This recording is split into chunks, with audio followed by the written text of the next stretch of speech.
President Zelensky, I'm honored to welcome you back to the White House. We spent an awful lot of time on the telephone as well as on video, but it's good to see you in person again. And we've been in close and frequent communication throughout this conflict from the very beginning, but particularly, it's particularly meaningful to talk with one another in person, look each other in the eye, because leadership through this terrible crisis has inspired the Ukrainian people, as you have done, Mr. President, and the American people and the entire world.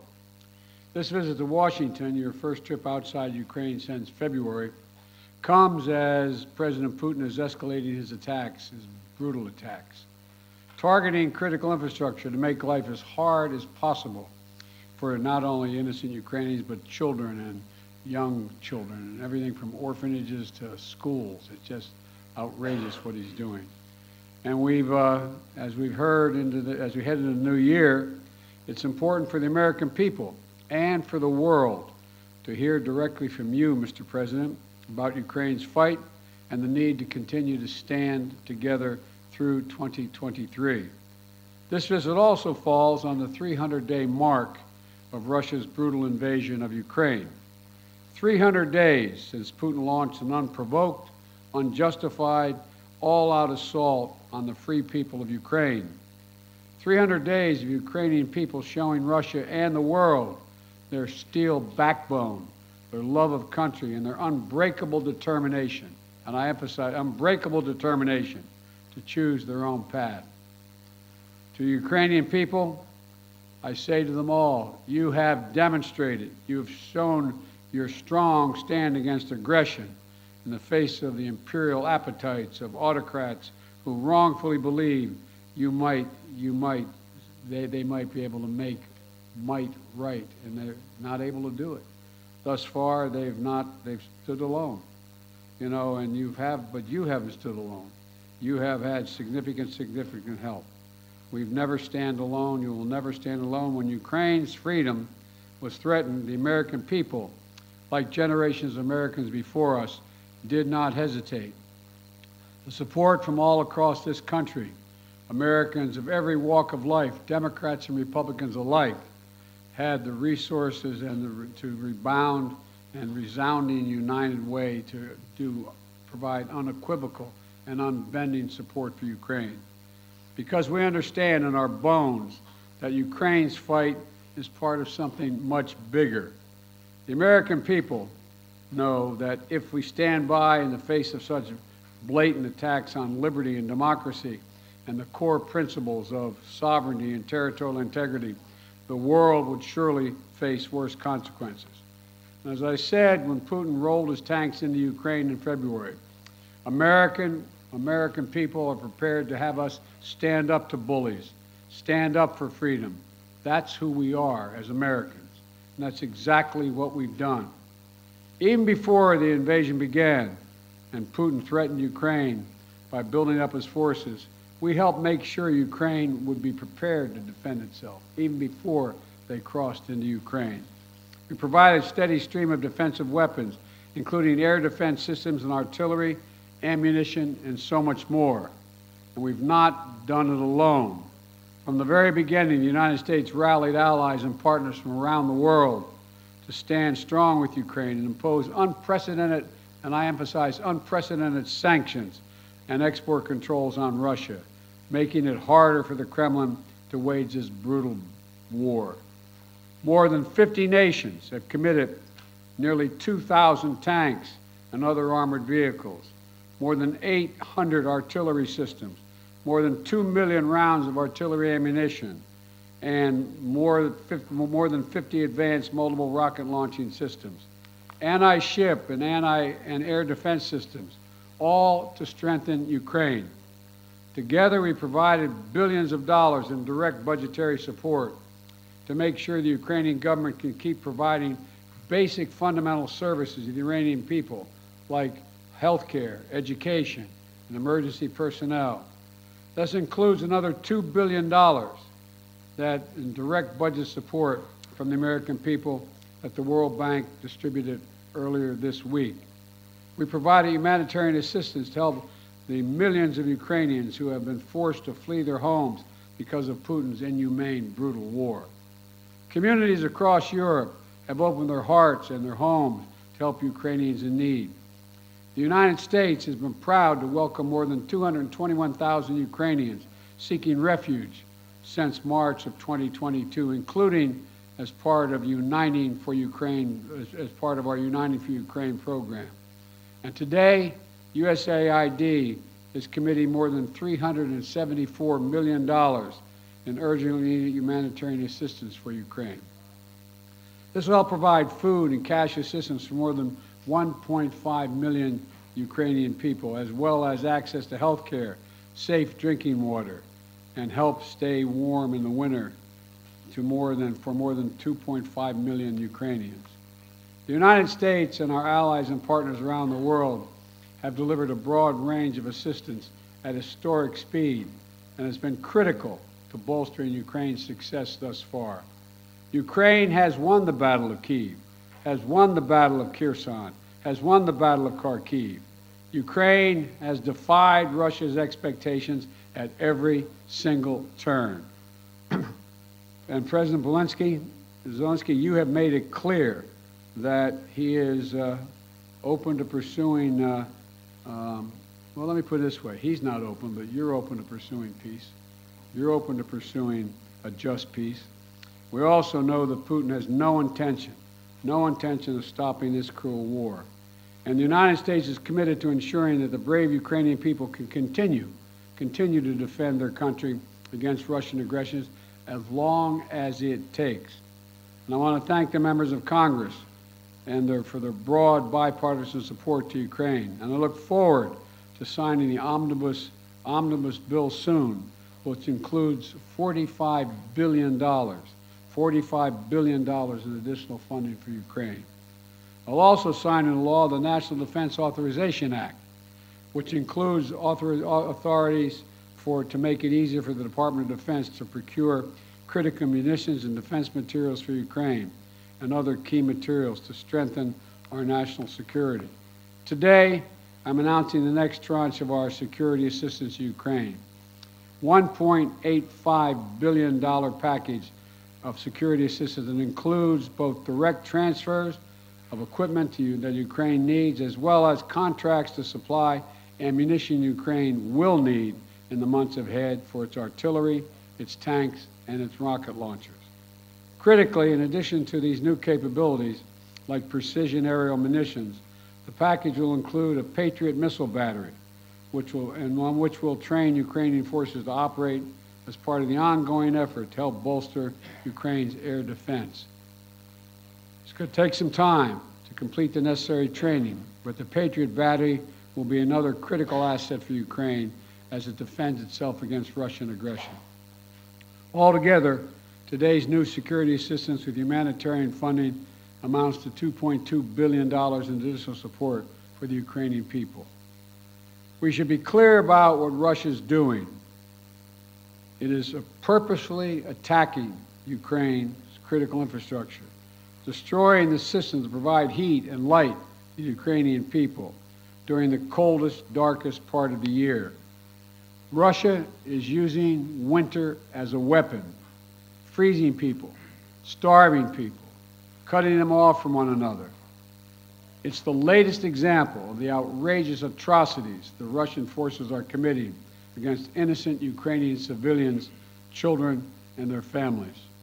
And the United States is working together with our allies and partners to provide critical equipment to help Ukraine make emergency repairs to their power transmission systems and strengthen the stability of Ukraine's grid in the face of Russia's targeted attacks. We're also working to hold Russia accountable, including efforts in Congress that will make it easier to seek justice for Russia's war crimes in Ukraine. Let me close with this. Tonight is the fourth night of Hanukkah, a time when Jewish people around the world, President Zelensky and many of the families among them, honor the timeless miracle, the small band of warriors fighting for their values and their freedom against a much larger foe, and how they endured and how they overcame. How the flame of faith, with only enough oil for one day, burned brightly for 8 days. The story of survival and resilience that reminds us that the coldest days of the year, that light will always prevail over darkness, and hope drives away despair. And that the human spirit is unconquerable as long as there are good people willing to do what is right. This year has brought so much needless suffering and loss to the Ukrainian people. But I want you to know, President Zelensky, I want you to know that all the people of Ukraine to know as well. The American people have been with you every step of the way, and we will stay with you. We will stay with you for as long as it takes. What you're doing, what you've achieved, it matters not just to Ukraine, but to the entire world. And together, I have no doubt we'll keep the flame of liberty burning bright, and the light will remain and prevail over the darkness. Thank you for being here, Mr. President. We're going to stand with you. Thank you. Шановний пане президент. Dear Mr. President, please put on the equipment. Once again, Mr. President, President Biden, audience, journalists, ladies and gentlemen. I came here to the United States to forward the word of thanks to the people of America, people who do so much for Ukraine. I am thankful for all of this. This visit to the United States became really a historic one for our relations with the United States and the American leadership. In the last 30 days of this war, we have started a new phase of our interrelations with the United States. We became a real partners and allies with the content. And I felt today during all of my meetings and during our talks, once again, I would like to thank Mr. President, President Biden, for his candid support and what is very important, the understanding of Ukraine, and for the support of the international coalition to strengthen international law. I am grateful to President Biden for his personal efforts, his steps that unite the partners and global South. When all countries of the world take some position and are focusing on cooperation and mutual understanding, this is very useful for all of the countries, for Ukraine, for the United States. I want to thank the Congress for bipartisan, bicameral support, and I am looking forward to good meetings with the members of the Congress and their support. This is the visit that I'm here today to meet with the Congress. The main issue during my today's talks is to strengthen Ukraine. Next year, our movement forward to fight for our freedom and independence. I have good news returning home. President Biden announced a new package of defense support, about $2 billion US, and the strongest element of this package is the Patriot battery systems, something that will strengthen our air defense significantly. This is a very important step to create secure airspace for Ukraine, and that's the only way we would be able to deprive the terrorist country and their terror attack to strike our energy sector, our people, and our infrastructure. We had a very good negotiation and talks about our strategic steps, which we discussed with President Biden, and what we expect next year and for what we are preparing. This is very important for all Ukrainians, and I am hopeful. And once again, thank you, Mr. President, for $45 billion, because this is a big assistance, and I hope that the Congress will approve this financial assistance for our country. This is almost $45 billion. Thank you very much for the support. Every dollar of this investment for the United States is going to be strengthening of global security. I know that the American leadership will be strong and will play important role in global scope. And the United States will help us to defend our values and independence. And regardless of changes in the Congress, I believe that there will be bipartisan and bicameral support. And I know that everybody works for this. And of course, during all of my meetings today, we discussed issues of standoff against terror of Russia, their destruction of our energy infrastructure. We need to survive this winter. We need to protect our people, and we need to be very specific in this area. This is a key humanitarian issue for us right now. This is the survival issue. We are discussing sanctions and legal pressure on the terrorist country Russia. Russia needs to be held accountable for everything it does against us, against our people, against Europe and the whole free world. And it is very important that we have the peace formula, and for that we offer very specific steps what America can do to help us to implement them. We propose global formula for peace summit. I'm thankful for our American counterparts that they feel us and understand how important it is to continue and stay on course and work on integrity of the country and international rule of law. We will also need, as soon as our defense capabilities will be strengthened in the next few months. I don't want to discuss it in details right now. I believe you understand why, but I am very grateful to President Biden. Thank you for your attention to all of these issues. Glory to Ukraine. Very much, Mr. President. We're going to take questions from 4 different reporters. I'm going to start with Alex of Yahoo News. Thank you, Mr. President. In 2022, you presided over a bipartisan international coalition to support Ukraine. How will you keep that coalition from fraying in 2023? And President Zelensky, welcome to Washington on this beautiful winter day. What is your message to the American people? Well, answering your questions first, I'm not at all worried about holding the alliance. Наше союзницьке партнерство з країнами Європейського Союзу і іншими країнами. Assume this is simultaneous. All right. Okay. I've never seen NATO or the EU more united about anything at all. And I see no sign of there being any change. We all know what's at stake here. Our European partners all the more so. They fully understand it. This is about, we've never seen a major invasion of a European country since World War II. And they see no signs that Putin is going to do anything to change that unless we resist and we help the Ukrainians resist. We all know what's at stake, the very idea of sovereignty, the UN Charter.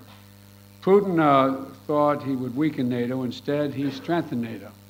I once said to him that we talk about he wanted to see Europe end up being divided.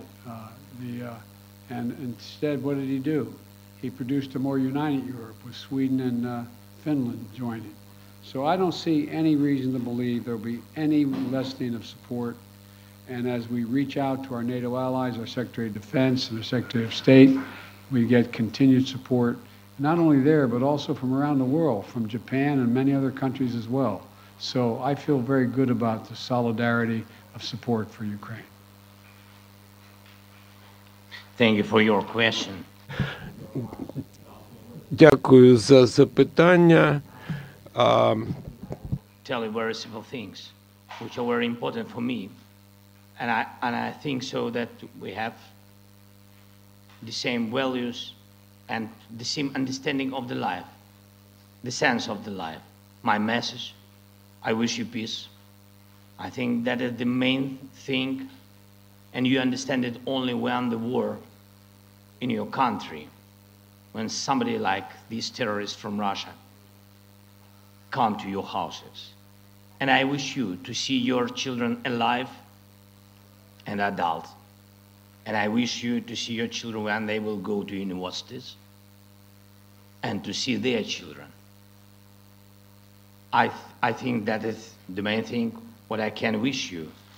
And of course, to be together with us, jointly, because we really fight for our common victory against this tyranny. That is real life, and we will win. And I really want win together. Thanks so much. Not want, sorry, I'm sure. You call on one of your people, press person? Yeah.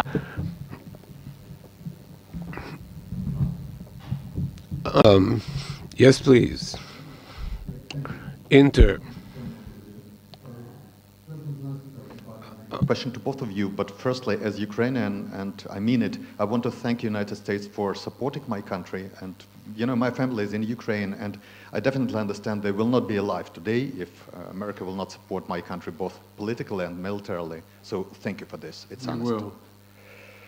And as of my question, we enter a new phase of this war, and you definitely discussed today which path to choose, how the war could come to an end, and what's next. Will it turn into a new counteroffensive or some kind of peace talks? So, Mr. Biden, Mr. Zelensky, could you share your vision? What's the fair way to end this war, and how do you understand this word's fair peace? Thank you. My view. Your guy. I think we have. I see. I see. Although I like him very much already. That's good.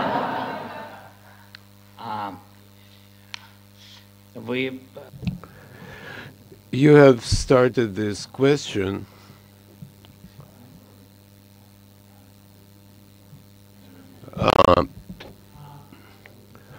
you have started by stating that your family is in Kiev and without the assistance of the United States. This is absolutely true. The U.S. leadership in this assistance is strong, and again, yeah, I would like to remind you that U.S. family will be in danger without the armed forces of Ukraine, which is very important. That concerns your questions per se. What would you like to hear? Just peace? I don't know. I don't know what just peace is. It's a very philosophical description. If there is a just war, I don't know.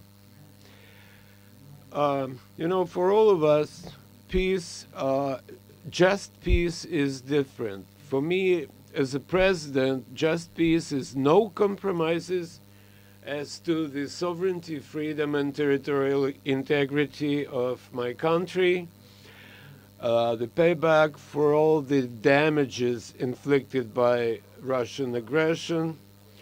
I'm sorry I'm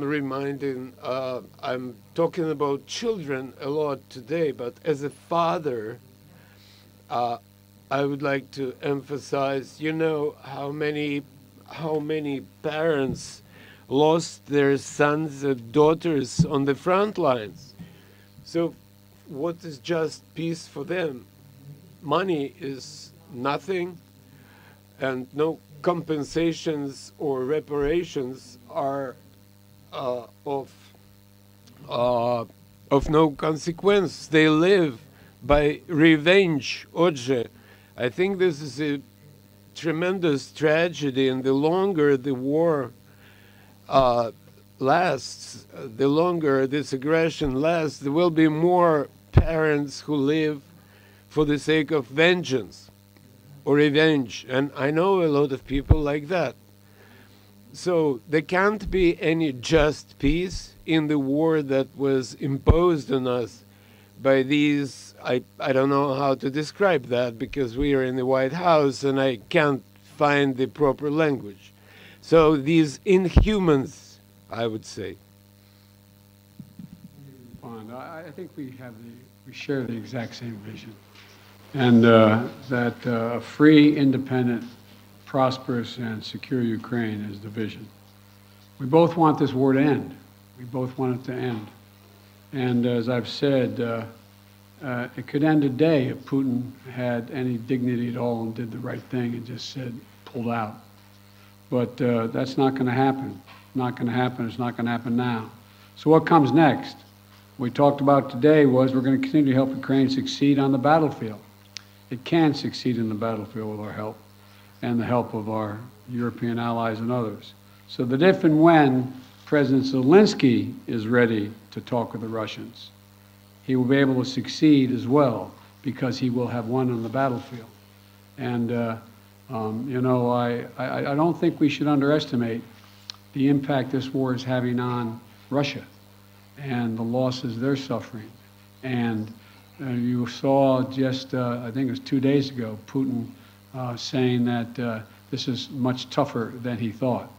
He thought he could break NATO. He thought he could break the West. He thought he could break the alliance. He thought he could be welcomed by the Ukrainian people that were Russian-speaking. He was wrong, wrong, and wrong. He continues to be wrong. The sooner he makes it clear that he cannot possibly win this war, that's when the time we have to put this president in a position to be able to decide how he wants the war to end. My turn, huh? Please, yeah. Phil Madley, Matt Madley of CNN. Thank you, Mr. President. Welcome, Mr. President. Mr. President, to start with you, your advisors often talk about how important, how critically important you view face-to-face interaction. I'm wondering, after spending 2+ hours face-to-face with President Zelensky, what you learned or what you took from the meeting that perhaps you couldn't glean or learn in the phone calls or video conferences, and somewhat tied to that, was there any discussion related to the U.S. assessment that Russia would not take escalatory action now that Patriots are being sent, a Patriot battery will be delivered? Let me answer the first question, the first part of your question. You know I get kidded for saying that there's all politics is personal. It's all about looking someone in the eye, and I mean it sincerely. I don't think there's any substitute for sitting down face-to-face with a friend or a foe and looking them in the eye. And that's exactly what's happening at this moment.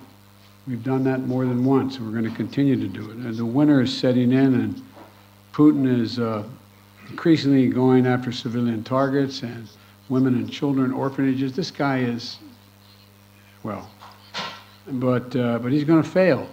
And he's going to fail. He's already failed because he now knows that there's no way he's ever going to occupy all of Ukraine. There's no way in which he's going to be accepted by the Ukrainian people. And so he's failed in the past, and it was very important for him and everyone else to see that President Zelensky and I are united, two countries together, to make sure he cannot succeed. And I think I may be mistaken, but I know I judge every leader by the way what they say to me, their consistency, and look him in the eye. This guy has to his very soul is who he says he is. It's clear who he is. He's willing to give his life for his country, and all the folks that came with him today. And so I think it's important for him to know we are going to do everything in our power to see that he succeeds. Thanks. What was the second part of your question? I just asked if you had discussed how the U.S. calculated the escalatory effect of sending a Patriot missile battery to Ukraine. I did not discuss that at all with the president, but we do not. It's a defensive system. It's a defensive weapon system. It's not escalatory. It's defensive, and it's easy to not. And we'd love to not have to have them use it. Just stop the attacks. President Zelensky, again, welcome. You mentioned earlier that you wanted to make this trip for a while now. Why now? And also, can you tell me what you think the message you are sending to President Putin is, given the fact that 24 hours ago you were on the ground in the front lines with artillery echoing behind you, and now you find yourself in the White House standing next to the president?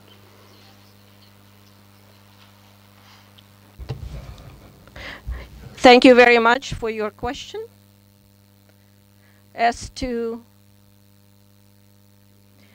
what is the message for Putin, I am standing here in the United States with President Biden on the same podium because I respect him as a person, as a president, as a human being for his position. And for me, this is a historic moment. I can send messages to President Biden. For example, if it's not serious, you said, what's going to happen after Patriots are installed? After that, we will send another signal to President Biden that we would like to get more Patriots.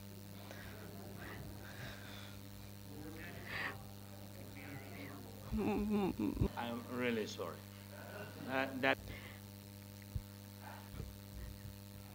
As to President Putin, in 2019, we had a Normandy meeting. In 2019, I became the president of Ukraine, and at that time, we were sending maximum messages to President Putin, telling him that there shouldn't be a full-scale invasion, to stop aggression, to renew our territorial integrity, to find diplomatic solution.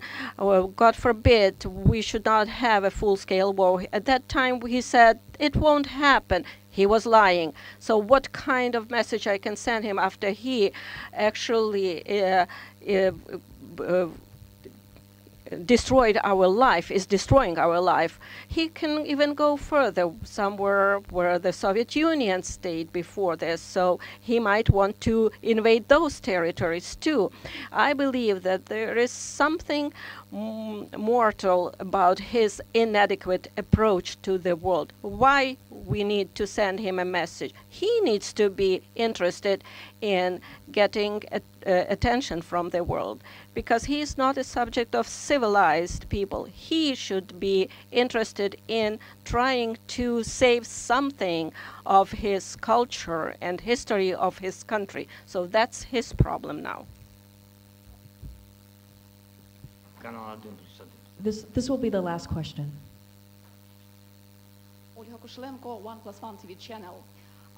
When the full-scale invasion started, U.S. officials said that Ukraine cannot receive Patriots because, as you said, it might be unnecessary escalation.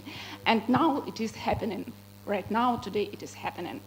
And now Ukraine desperately needs more capabilities, including long-range missiles, ATACMS.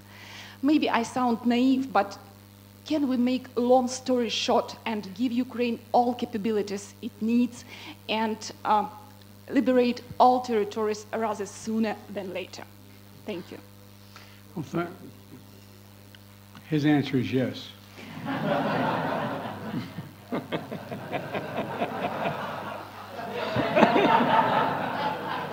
I agree. Let me be straightforward with you here. Дозвольте мені бути відвертим з вами. Факт полягає в that before Russia invaded, we dedicated an enormous amount of security assistance to Ukraine. And we've given Ukraine what they needed when they needed to defend themselves. And since the invasion, that has resulted in more than $20 billion in terms of security assistance. Just today, I approved another $1.8 billion in additional assistance to Ukraine for it to succeed on the battlefield. And we're focused on working with allies and partners to generate capability in 4 key areas. Air defense, as we know today, the Patriot is the best of that. Secondly is to, and we're looking to do more, we provided hundreds of advanced artillery systems and from dozens of countries. Thirdly, we've worked with partners to get Ukraine tanks and other armored vehicles. And fourthly, we've announced today another 200,000 rounds of additional ammunition. Now you say, why don't we just give Ukraine everything there is to give? Well, for 2 reasons. One, there's an entire alliance that is critical to stay with Ukraine. And the idea that we would give Ukraine material that is fundamentally different than is already going there would have a prospect of breaking up NATO and breaking up the European Union and the rest of the world. We're going to give Ukraine what it needs to be able to defend itself, to be able to succeed and succeed in the battlefield. And the other piece of this is, you may recall, one of the reasons why I have spent, well, I won't tell you the calculation, but I've spent several hundred hours face-to-face with our European allies and the heads of state of those countries, and making the case as to why it was overwhelming in their interest that they continue to support Ukraine. They understand it fully, but they're not looking to go to war with Russia. They're not looking for a third world war, and I think they can all be avoided by making sure that Ukraine is able to succeed in the battlefield. So anyway, there's more to say, but I probably already said too much. Thank you. Well, thank you all very, very much. Appreciate your time and attention. And as I said, Mr. President, you don't have to worry. We are staying with Ukraine as long as Ukraine is there. Thank you all.